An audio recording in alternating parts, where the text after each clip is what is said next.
In the name of the Father, and of the Son, and of the Holy Spirit. Amen. Heavenly King, Consoler, Spirit of truth, present in all places and filling all things, the treasury of blessings and the giver of life, come and dwell within us, cleanse us of all stain, and save our souls, O good one. In the name of the Father, and of the Son, and of the Holy Spirit. Amen. David Clayton is an internationally known artist, teacher, author, composer, and broadcaster. He's provost of Pontifex University, a canonically approved Catholic university faithful to the magisterium, which offers online programs including a Master of Sacred Arts, and doctorate in theology. His blog and podcast can be found at thewayofbeauty.org. Trained in both the sacred art tradition of Byzantine iconography and as a portrait painter in the style of Western classical naturalism, he has had many prominent commissions in both the UK and the US. Professor Clayton has published 4 books, as we displayed there. We'll include a link in the further study email after this talk.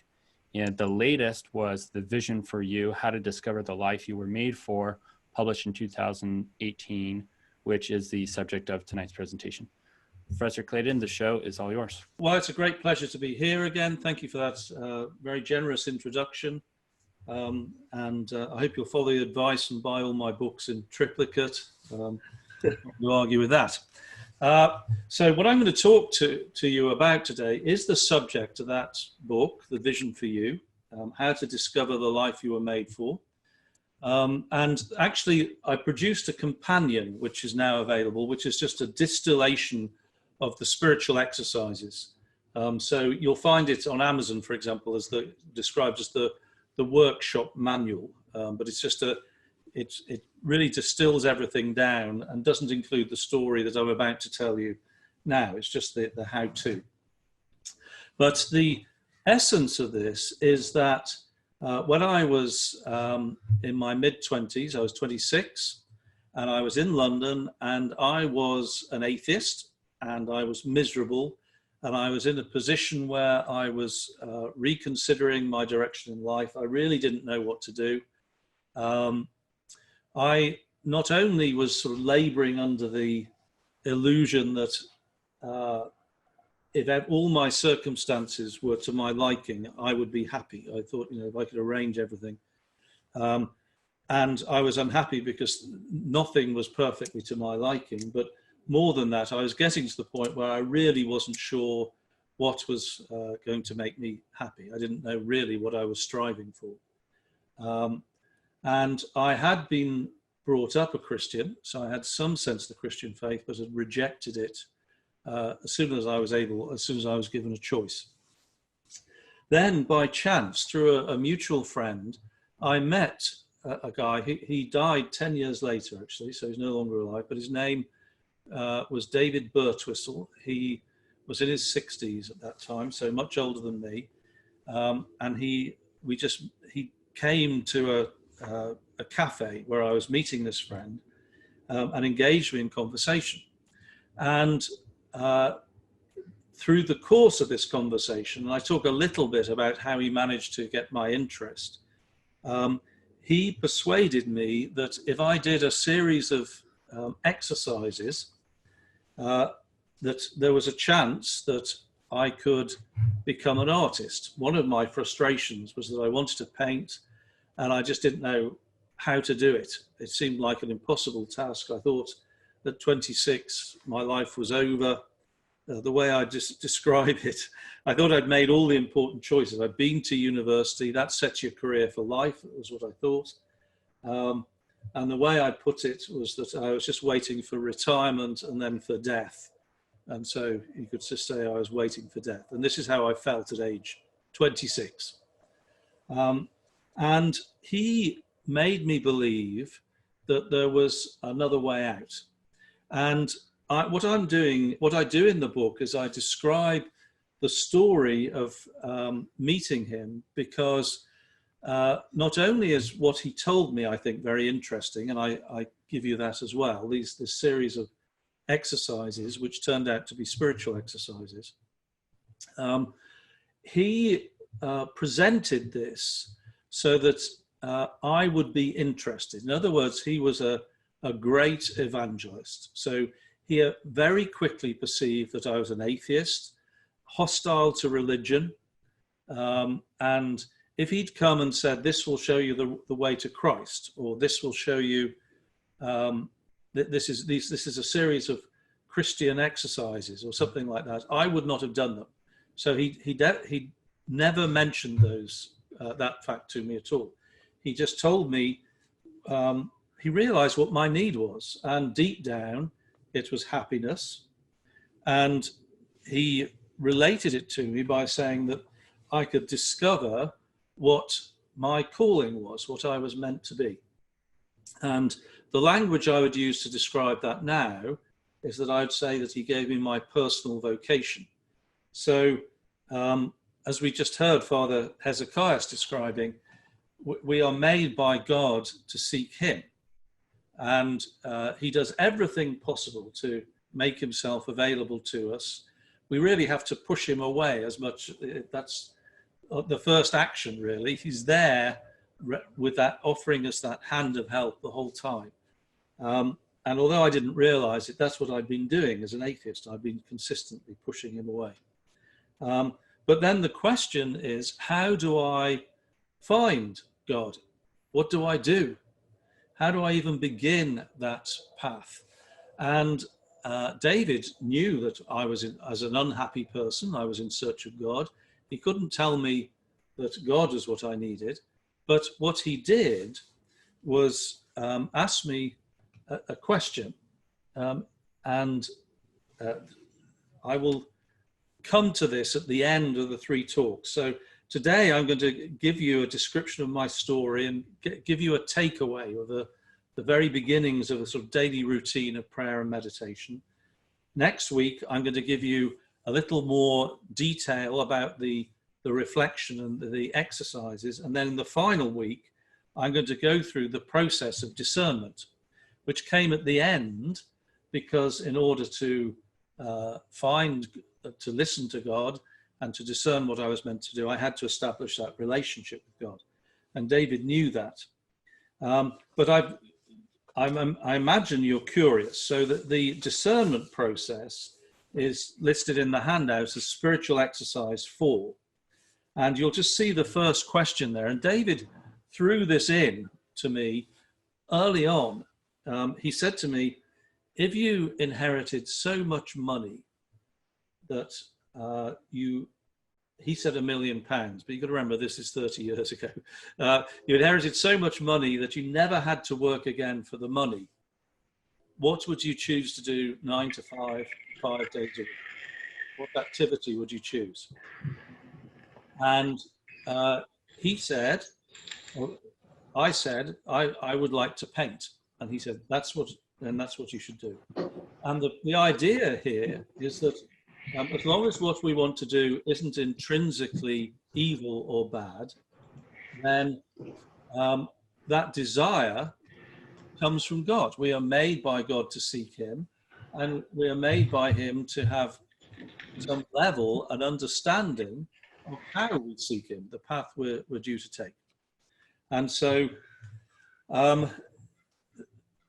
that is what made me believe that I could be an artist. And he said, right, I'll show you what you can do. And he then explained to me that he was going to give me a series of actions, and we wouldn't actually get to the chasing of the art career, if you like, until I'd gone through this process, which I'm about to describe to you. And I was a little bit suspicious. And so he presented this as what I now understand was a sort of Pascal's wager. I don't know if you're aware of Pascal's wager. Pascal said, you might as well believe in God, because if God doesn't exist, you haven't lost anything and you've got a better life. If God does, then you get everything that's promised through faith in God. I remember hearing that years and years ago. In fact, I remember at high school, my headmaster telling us this. I'm thinking, well, that's all very well. You can't just choose to believe in God. David didn't mention Pascal. What he did, he said, all you have to do is try these actions, and you just have to have sufficient willingness or faith to do the actions. You don't have to believe in anything beyond that. I'm not asking you to accept any creed. You just have to be willing to believe that there's something which can help you, and do these actions consistent with the idea of God. So, and I'll give you these first actions by the end of today, and you've got them on the handout anyway. It's the daily routine. But he said, if you can do those, then that's all you need. You just take the actions as though God exists and see what happens. And the way he sold it to me, he said, you can try this for 30 days, do it every day. And if you don't like it, we'll return your misery with interest, he said. And I thought, well, I could at least try that. Something else that convinced me that he had something to offer was that one, I can't imitate him, but he would ask me about myself, and he showed in the way he responded when I was describing my situation. He would gradually coax out of me the details of my unhappy life. And he had a knack for doing this, and he would do this by just giving me details about his own life and effectively mirroring what I was saying with things from his past. And then he would say, well, I used to be like that, but it's changed. And so you could say in the modern parlance, he identified with me, although he would never use a word like that. I also saw the effect that he'd had on my friend, my mutual friend. He'd taken my friend through these exercises, and in time I met several others that he'd helped. And all of them seemed to have this happiness, this peace about them, a sense of a sort of underlying confidence, I think, and they seemed at ease with themselves. I had been struck by the change in my friend. He definitely changed. When David died, 10 years later, I went to his funeral. Obviously, this was in West London. Something like, apart from the family, 600 people came to this funeral in London, all of whom had been shown this process by him or knew him, been shown it by others who'd done it. And you may ask where he got it from. I don't know fully. He talked of somebody who'd shown him, but what he was giving me really was, I now realize, ancient Christian wisdom. It's similar in some ways to the Ignatian exercises. There was a lot of his personal judgment in this. I had no idea, but he was a very strong, believing Catholic. I didn't find out for 3 years. I converted after 5 years of having begun this journey with him. But it wasn't until I was ready to start taking instruction that he told me that he was Catholic. And I'll tell you a little bit more about that in a second. So what is the personal vocation? I think we'll just talk about that. It's that desire for happiness, and it's what God made us to do to find him in this life. So we tend to think of vocation, it tends to be used to mean state in life, marriage, whether you become priest or religious, something like that. And it can mean that, but I'm using it in the sense of really every aspect of our life can be part of this vision that God has for us. Every aspect. David was luring me in, if you like, with the promise of a career, but it's not even just about career, it's about a mission in life. And I want to just tell you a story in connection with this. I began through this process following an artistic career, and I would tell people, even after David died, about what he had passed on to me. And for a long time, I was doing what he'd suggested, but I was taking classes, I was learning a lot, but I certainly wasn't earning any money to it. And should we say I was a worry to my parents? I was making sacrifices, not irrational or extreme ones, but nevertheless, my career, my conventional career, was beginning to falter as I focused on art, and there was a logic to it. And of course now I think it's all worthwhile, but for a while I really didn't know whether it was going to. And as I followed this, I'd go to people who seemed to be experts in the religious life and just ask their advice and tell them what I was doing. And one of those people, many years later actually, was a priest called Father Timothy Verdun, who is I don't know if he's still around actually. I mean, this would be 15 years ago I met him. And he was an American who'd been an art history professor at Yale, and used to take people around Florence and in Italy and describe Renaissance art to, I think, visiting Americans. He would bring them over from Yale and show them around. And in the course of doing this, he, if he didn't have a conversion, I don't know where he was coming from precisely spiritually, but the end of it was that he became a priest, and he was on the as part of the priests, the community of priests at the Duomo in Florence, and he was part of the Italian church. So he was a late vocation, and I was studying art at the time, studying the academic method. So part of what David had promised me was beginning to come true. And all the Americans and Brits in Florence wanted to meet this guy because they thought that he might be able to give them a hand up in their careers. And he was very good at sort of not being available. I think so many people wanted to talk to him. He didn't on the whole, certainly not people who were just randomly knocking. But through through a coincidence, I met a bishop who said, "Oh, you should mention my name, and Father Timothy Verdun will probably have to see you." So he did. He gave me an appointment. I could tell he wasn't really that pleased, but he knew he had to. He was gracious, but he wasn't sure really what I was going to ask. And I wanted to ask, I had ideas by this stage of how to create an art school. And I decided that I wanted to found an art school, and I was developing a theory about this. And so I just talked to him about this idea. I just said, "This is my idea. I just want to hear whether you think this is a good idea or not." And so when I got in there, I knew exactly what I was going to say. I was really fired up, and I just described it. There was no hesitation. I just went for it. This is what I want to do. This is what I think could work. And he listened to me. I think he made one or two minor but very helpful suggestions. But as he was listening to me, I could see he was sort of warming up to what I was saying. And so I was thinking, great, he's in a position to introduce me to all sorts of people. I could really, I could open the school if he gives me the right introduction.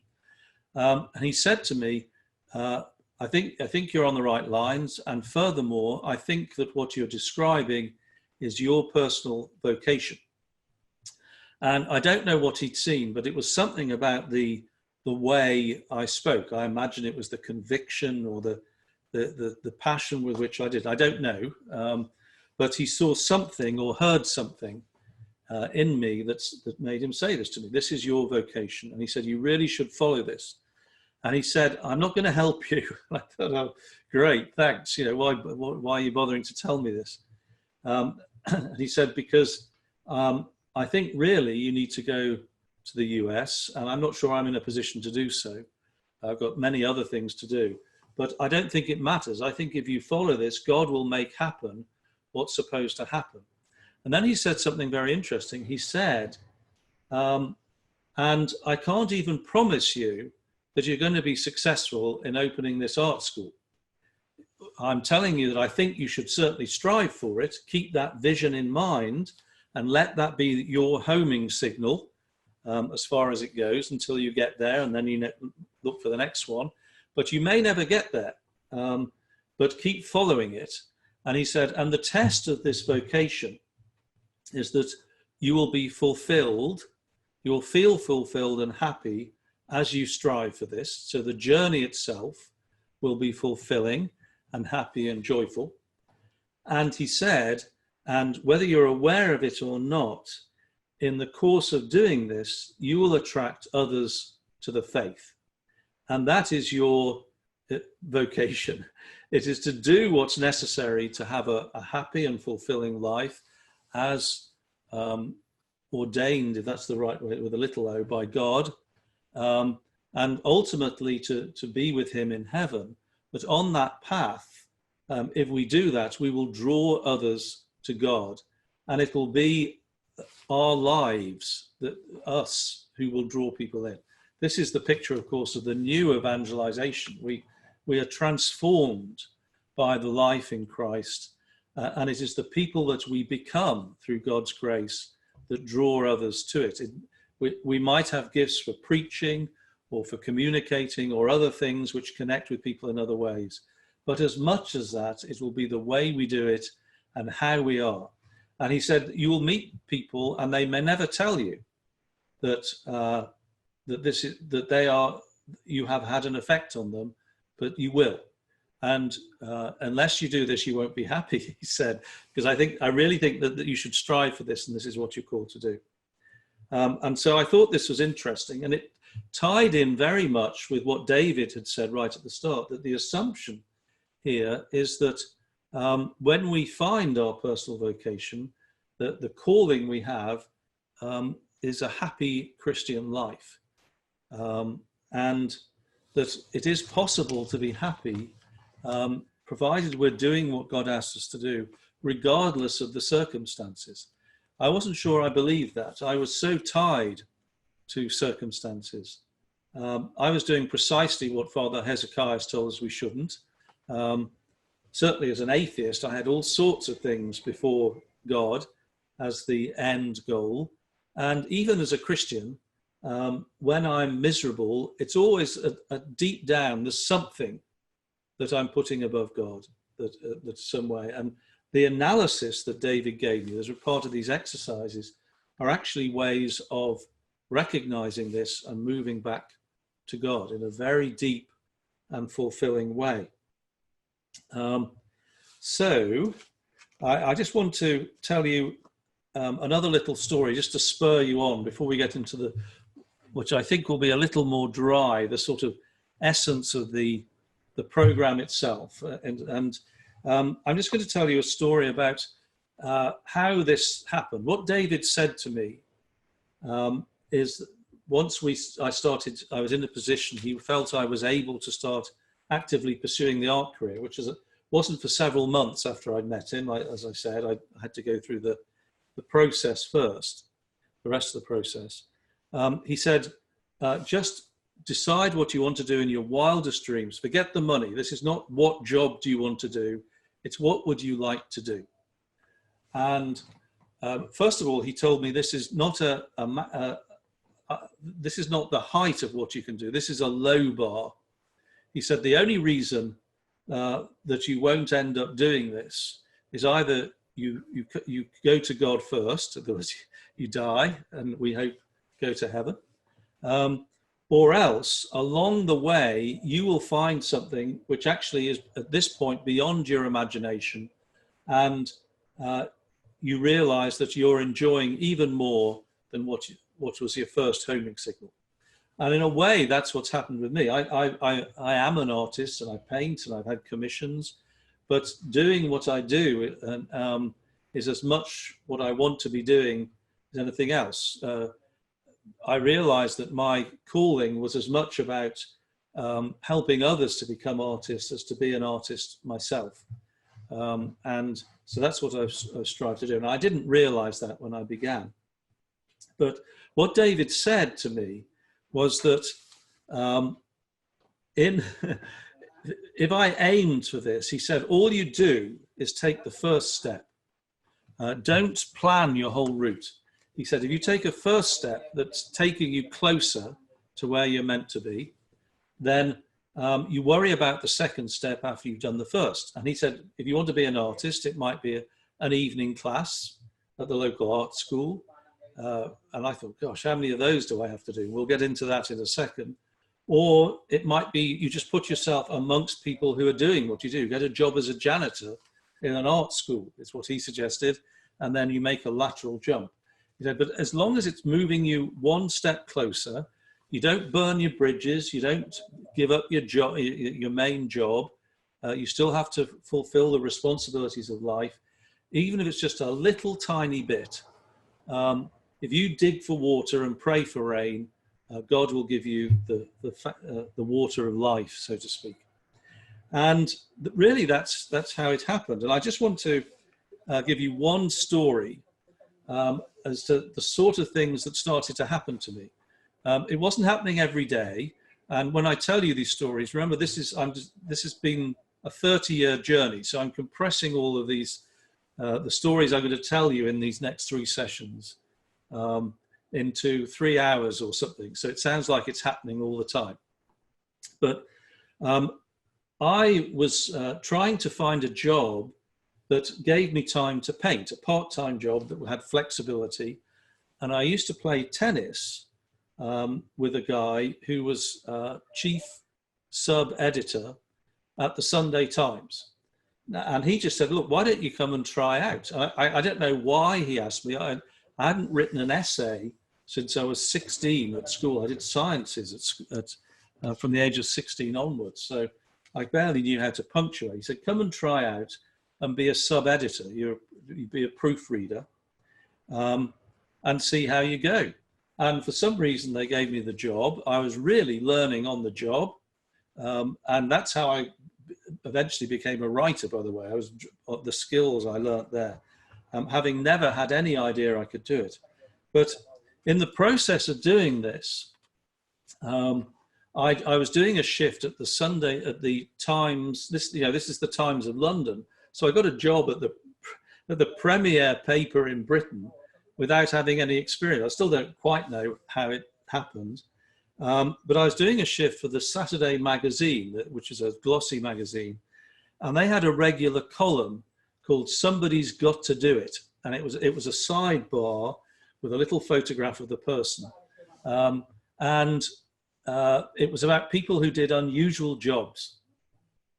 And they just put to bed the previous week, and it was a lady who did spiritual healing through colonic irrigation, believe it or not.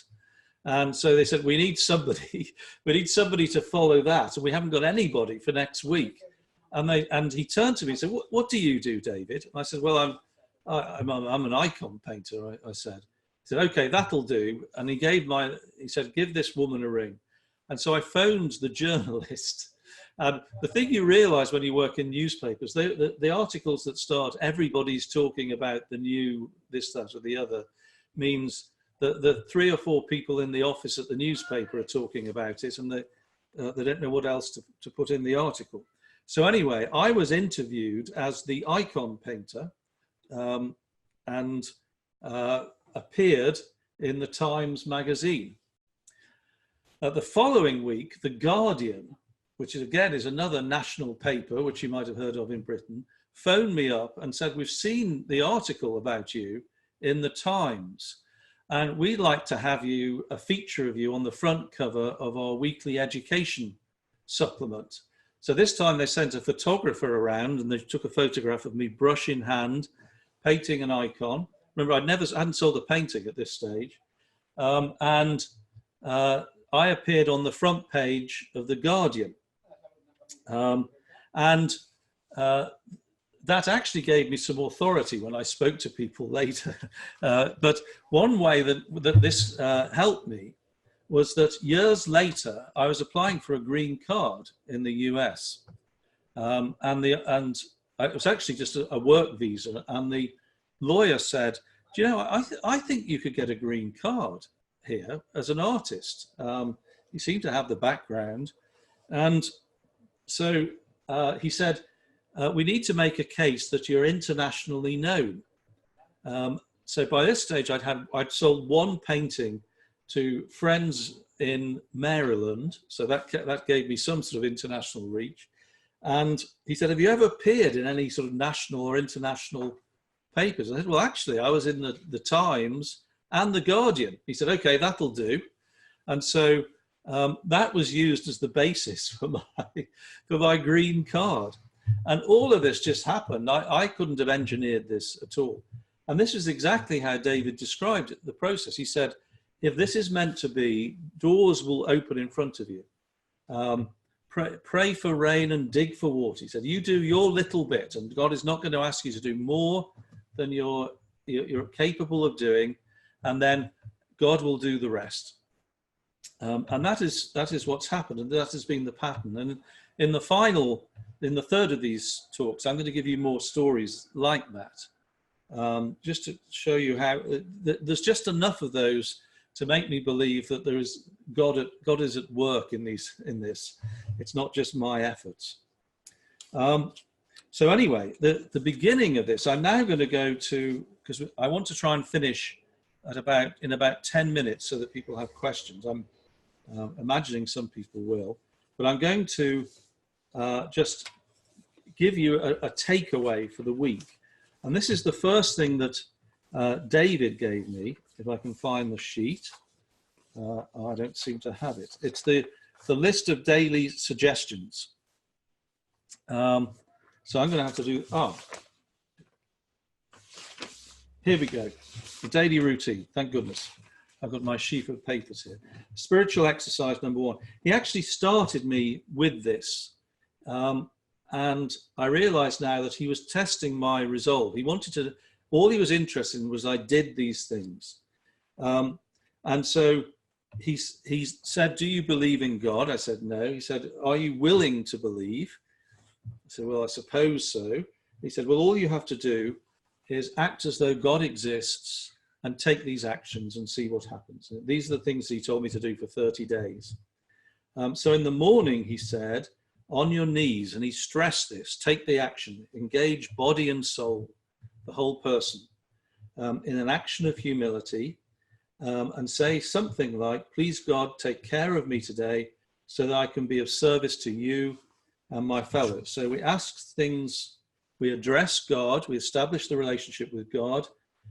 We do ask things for ourselves, but as they may help us in our usefulness to others. That is actually the hierarchy of loves, I believe, according to Thomas Aquinas, is we love God first, ourselves next, actually, which was surprising to me, and then our neighbor. And the answer is that we must consider ourselves. We must accept God's love in order to be able to love our neighbor. And this is working, the very wording of this prayer, the fact that I'm taking an action of humility as an act of adoration, whether I like it or not. And he said, don't pray in the shower. Don't do this as you're walking the dog. You need to be sure this is what you're doing. Even if you think it's rubbish and the words are just flying out the window, just do it. I think the first time I did it, I felt so strange. I waited till my flatmate in London had gone to work. I went to the bathroom, locked the door in case he came back in while I was doing this. And the window for the bathroom was that bobbly glass, which you can't make anything out through. Even then I closed the curtains, and even that, and what the view, if I had been able to see, was a brick wall, but I was so self-conscious about actually being seen. I remember I got on my knees, I put my hands together and I said, please God, take care of me today so that I can be service to you and my others, and then sprang up like I was on a spring. I felt so strange. And I went through the day and I did these things. And at the end of the day that I'm about to describe to you, he said, say thank you. It's good manners to say thank you. Thank you, God, for looking after me. And he said, whether you feel grateful or not, act as though you are, and in time, gratitude will come. So that's prayer. And then he gave me some tools to deal with unhappiness in the course of the day. If you're angry or annoyed at somebody, he said, pray for the person. I won't tell you to say the word he used. This is two guys talking together. He said, through gritted teeth if necessary, just say, please give this person everything I would wish for myself, and just repeat it until you feel better. The next day, I had two levels of consciousness. I was at work. One level, I was doing my work, At the other, I was praying for my boss, who I was unable to take direction. So she wasn't a bad boss, but it's no surprise I had problems with her because I was defiant by nature, didn't like being told what to do. I realized I had to change. So David said, he told me, you go to work to do what your boss tells you and to be of service to your fellow workers. So whether you like it or not, do what your boss tells you. And if you don't like it, just pray for her. So that's what I did. I spent the whole 9 to 5 praying for her, and she still doesn't know to this day.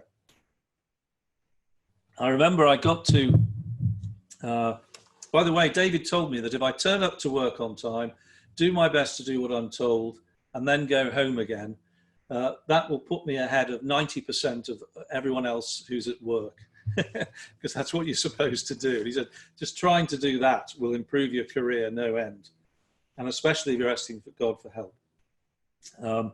So the other one is if I'm fearful or anxious, say this prayer he called the Serenity Prayer. God grant me the serenity to accept the things I cannot change, the courage to change the things I can, and the wisdom to know the difference. And he said, again, repeat it a lot.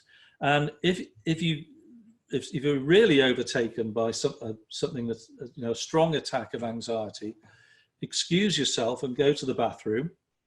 Every building has a prayer room and it's called the bathroom. Go there and get on your knees, and 5 minutes of saying this prayer is a lot of prayer. But he said, trust me, you're not so important that anybody's going to miss you for 5 minutes. So I thought, okay, I'll do that. So that was the daily routine. B, I've got 2 A's there, and the final one is something that I wasn't able to do until I'd been through the whole process. I added that in later. But at this initial stage, then he said, I want you to do I called it reflection, but this is actually meditation in the Western tradition. I didn't realize he was giving me this. Meditation in the Western tradition is not eliminating thought as it can be in the Eastern tradition. We tend to think of that, or stilling the mind. It's actually thinking. To meditate just means to think, and it's directing our thoughts towards godly things. So he said, write a gratitude list. I said, what's one of those? He said, well, it's just a list of things you're grateful for. I said, well, there's a problem here. I'm not grateful. I haven't got anything to be grateful for. He said, okay, then let's start at the beginning. He said, are you alive? And he wanted me to affirm that it was true. I said, yes, okay, I'm alive. Have you had enough to eat? Have you had a meal today? Yes. I see you're wearing clothes. And he sort of looked at me rather derisively. He said, other fashion. Bed, food. Have you got a bed to sleep in tonight? Have you got a roof over your head, clothes to wear, food to eat? And you're alive. And he said, okay, let's just stop there. Whether you are aware of it or not, God gave you the essentials for life today. And there is, I've written this down: food, bed, roof, clothes, alive. And so there in front of you in black and white is written proof that your prayers have been answered. And furthermore, God answered them and was providing for you even before you acknowledged him. Because I'm guessing that most days up until now, you've had those essentials. That is the measure of God's generosity and his attitude towards you, regardless of your attitude to him. And I want you to write this list every day, get on your knees and say, thank you. And he said, on top of that, you can put in little things that occur during the day. I've been invited to speak by the Institute of Catholic Culture. The sun is shining, or it is where I am at the moment. I had a nice cup of coffee with friends in a cafe. Just little things. These are the luxuries. And so there is the proof that God not only gives you what you need, he gives you more than you need. You lead a life of superabundance. And your task is to actually see the truth of this. When people talk of being real about life, in the modern sort of psychology, it normally means you're whining or whinging, selectively picking out what is bad. David said that isn't true. The true life is the good one. And you've got to start living in that and seeing that you're being looked after. And so he was changing my attitude. And again, I found that by actually taking the action I eventually started to feel grateful. He then suggested that I read something each day. Now, the general thing here, remember, I'm an atheist, so he couldn't say the Bible or the Psalms or scripture or some spiritual reading. So he gave me this thing called, it was on a card, called the Just for Today statement, which is in the handout. Now, I include that. You may or may not like that. I fulfill this now by doing the Liturgy of the Hours and saying the Psalms and reading scripture every day, actually. But this was great because it's a sort of generic, non-religious statement. I found out later that it was written in the 30s by, is it Mary Baker Eddy, the Christian Scientist? But nevertheless, it was I was ready to do it. And I remember looking at this, and he said, don't feel you have to do everything there. Just read it. And he said, in time, you will grow towards it. And it's in the model of what St. Paul says, set your sight on heavenly things. And if you set your sight on it, because we are teleological, we go towards what we imagine we want to do, what we see in our minds, you will move towards this. You will grow towards this ideal for living. And I started to do this. And one little story that came out of this was, it says at one point, I will do something for somebody and they won't know it. If they know, it won't count. So I thought, how am I going to do that? I know. I get the tube, the subway in London to work every day. And the great thing when you're on the tube, when you're commuting, is you want to sit on the seat and just be able to bury yourself in a book and then just get off where you need to get off. Very often it's packed. And so you're hanging onto this thing in the middle of the roof, holding your book and then looking for people who look like they're going to get off. And then you sort of sidle up. And when they get up, you jump in there. Okay. Well, that's what I did. And I thought, okay, what I'm going to do is when I see that somebody's leaving, I'm going to get myself into a position where I could sit down, but I'm going to hesitate and see whether anybody else wants to go first. And this gave me an amazing discovery. I found out that actually that's what most people do. And most people wait to see if there's anyone more deserving. And every now and again, you'll get some selfish so-and-so, as I saw them, just diving in there ahead of everybody. And when I indignantly looked at this guy who just jumped in, I realized that I was looking at myself. And so this had been a sort of a good lesson for me. And through this, he was beginning to break me out of my self-centeredness, which was shutting out God and was the cause of the unhappiness, through these little lessons. And then finally, well, there's two more things. I've just got about enough time, a couple of minutes. One is make a voluntary sacrifice of time to others. I ended up volunteering with homeless people. And he said, what you do is you just go and be a friend to them. It's the best thing is if you give to people who can't give back to you. If we help our friends and our family, because they're our friends and our family, in some way it reflects back on us. Now, that's not to say that, of course, it's a wonderful thing to be loving to friends and family, but the lesson here is to help those also who to do so without thought of return, shall we say. And so he said, find something, and this will transform you. And he had to tell me how to engage in conversation. You ask open questions. You show an interest in them. You don't tell them about yourself. And an amazing thing happened. I started to do this, and I found, first of all, that they didn't tell me to get lost or something. They seemed pleased that I was asking them. And then sometime later, I realized that when I asked the person, how you're doing, that a real change had occurred, because I wasn't just doing it because David had told me. I was actually interested in the answer. Something had happened to me, so that part of me, at least, was genuinely interested in the person I was dealing with. Up to that point, I'll admit, to a large degree, I was objectifying them. I wanted what David was offering me. I was doing the things. You are helping me to do the things. But despite myself, because I was taking right action, shall we say, I was transformed. And this was the beginning of this supernatural transformation. I was becoming a better lover. And through this, I could take this out into the world and my other relationships. And then, this is the final one, strive to do the right thing. We try to lead a good and virtuous life. Now, I didn't really know how to do this. As Catholics, you are way ahead of where I was. You at least have a sense of the moral law, and even if you're failing to live up to it to a greater or lesser degree, as we all are, at least we know what we're aiming for. I didn't have anything like that. I was an atheist. So initially, it was David, was my moral law, if you like. I'd phone him regularly and say, I'm thinking of doing this. He said, what?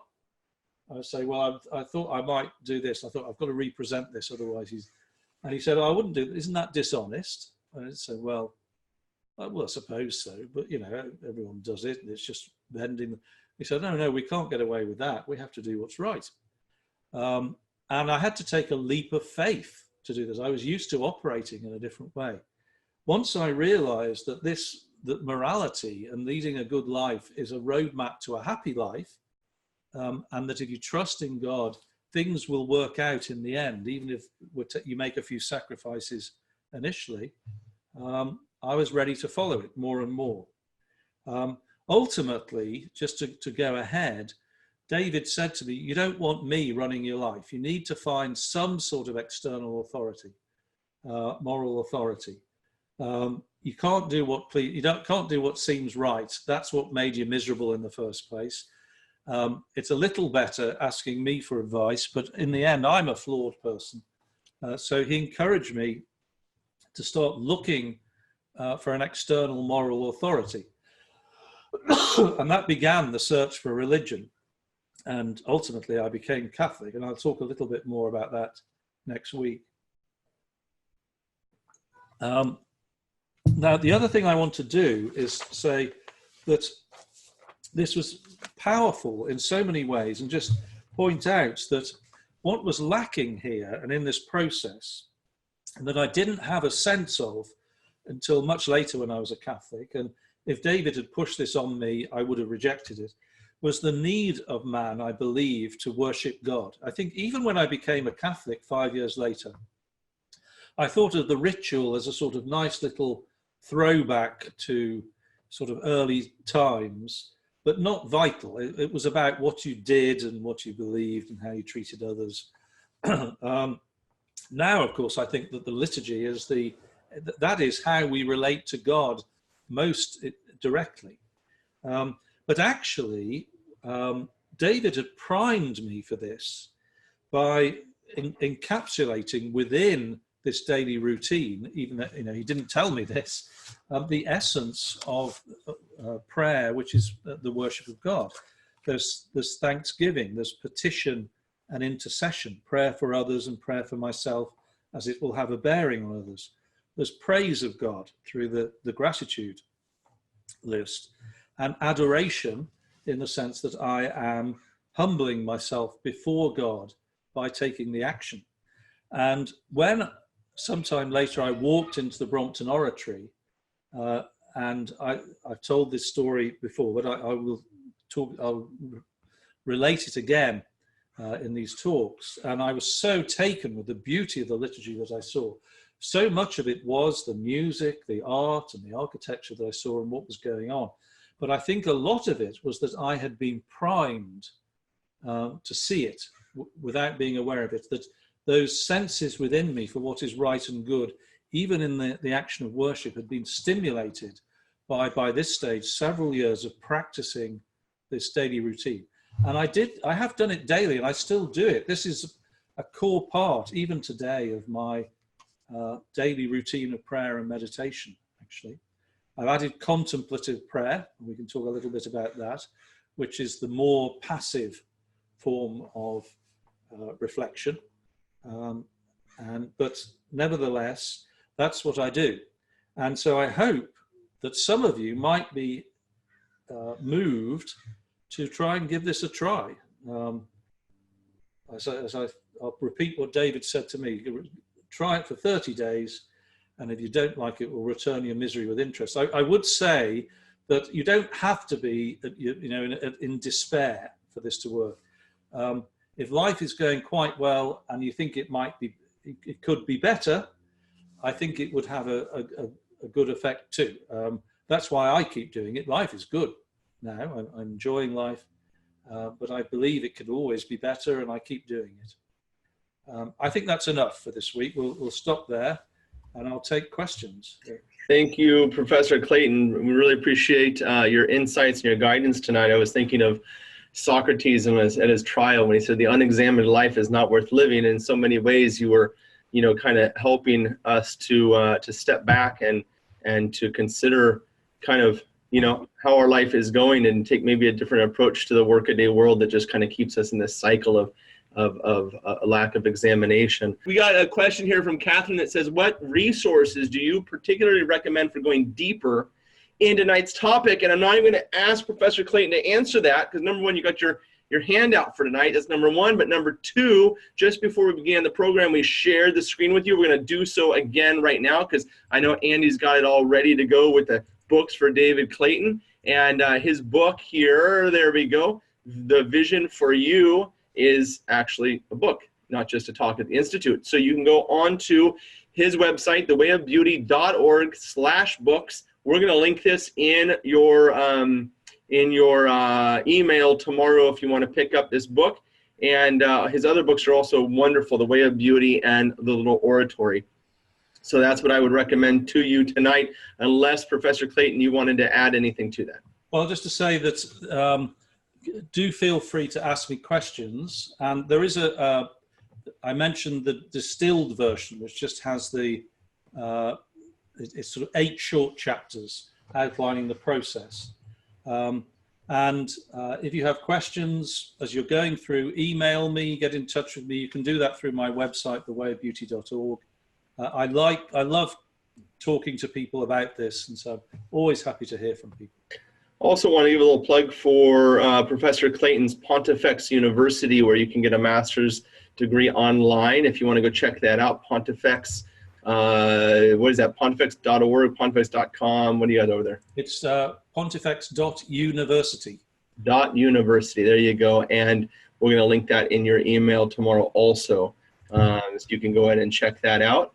So here's a question I really like this one, because I think it kind of challenges us in the kind of modern day workaday world that we're living in. Any suggestions on how to identify what you really want to do? Some people, including me, are so busy doing what they need to do that there's little time to think about what we want to do.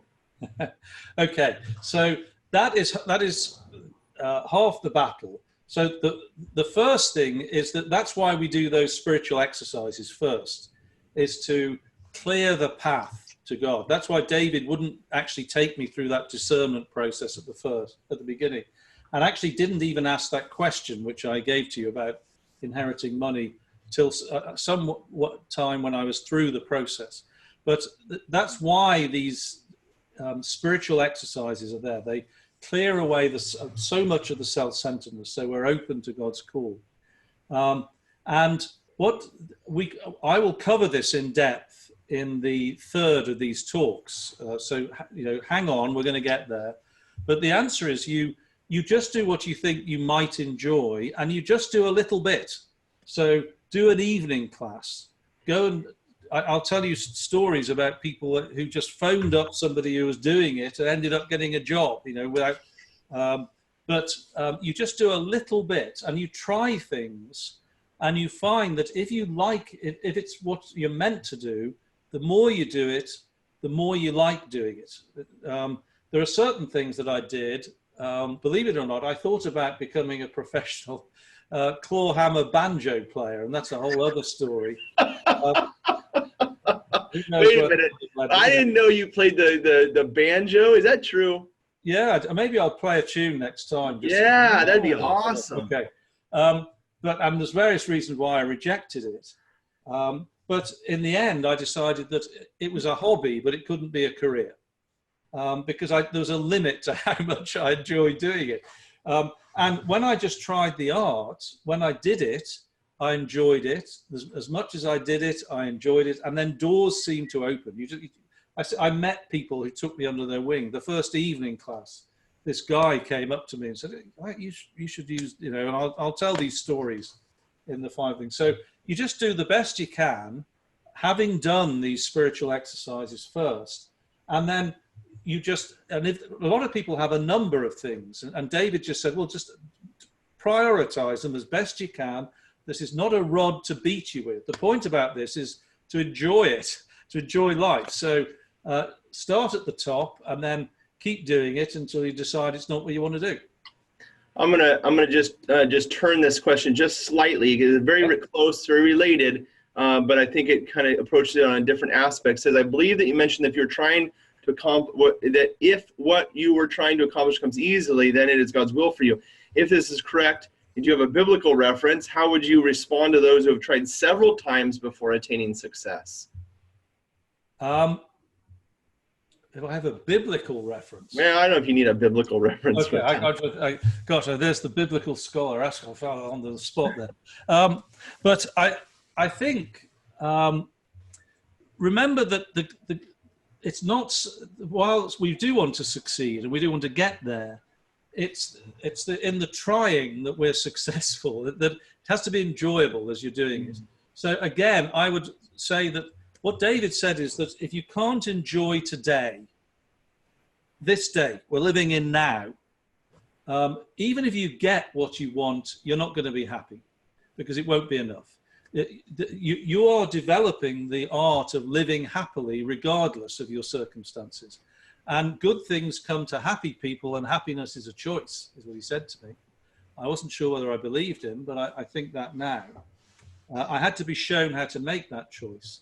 But if you've tried many times and you're despairing, while I say it should come easily, there is graft, but always there's enough, in my experience, enough encouragement from others. Things happen that make you think, I think this is right. And when I painted, I knew that I enjoyed painting, and that encouraged me just to keep on doing it. And it was, so it's 10 years ago, I finally got the job as artist in residence at Thomas More College of Liberal Arts. Now, should we say that was at the point that my parents stopped worrying about me? And that was 20 years later, okay? So I always had this feeling that I was doing something worthwhile, and I wasn't on the breadline, but I was falling further and further behind my peers who, I had the guy I was best man at his wedding, he was CEO of a national bank in the UK that I was at university with, and in his early 30s, and here's me doing evening classes at Chelsea College of Art. So when you have a happy life and you have a Christian life, the actual success of it isn't so much the issue, but you will get a sense that there's a forward motion in this. That's what I found. And if you're not getting that at all, it might be time to try the second item on your list. As you're talking, David, I was thinking of our pilgrimage to the Holy Land, and it's one thing I always encourage participants, in fact, I demand it of our participants, and that is that you never walk by a door without checking to see if it opens up. Because invariably there's going to be a door that opens, and inside is going to be a monastery. Inside the monastery is going to be a church. Inside the church is going to be an old monk that you just got to talk to, and God prepared you for that moment.